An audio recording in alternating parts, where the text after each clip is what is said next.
anytime you can approach the offseason with flexibility, I think you're in a good spot. I think the good news about this club is, Yachty you can put in, Holidays in it, and then for the most part, you're going to have Craig and Adams somewhere. So it's really just, and Matt Carpenter's on this team, but in terms of like how we look at things, flexibility is going to be sort of what we kind of ride for the next few months.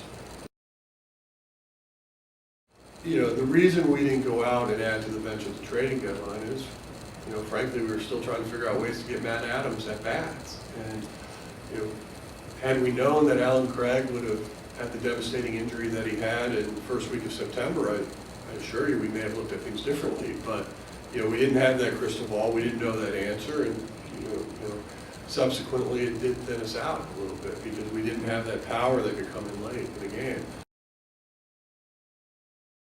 Chief's contributions to this club this year, I think it would have been very difficult to keep him off. I think it would have been a tough message to our club.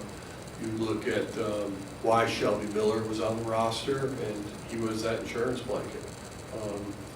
Oddly though, he was on there for the hope you'd never use him, because you're hoping that your starters would go deep enough and he wouldn't get that opportunity. I think the big test for Mott is going to be where he is physically when he gets to camp. All arrows point that he's going to be ready to contribute.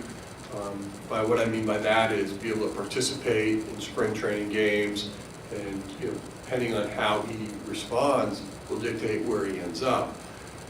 When you look at just the short sample size of what Rosie did, though, it's hard to imagine somebody that's really much better than that at that position right now, all across the board. And so, I think having somebody defined as your closer today isn't necessarily the most important thing, but knowing that we're going to have some real horsepower in that bullpen moving forward is pretty exciting.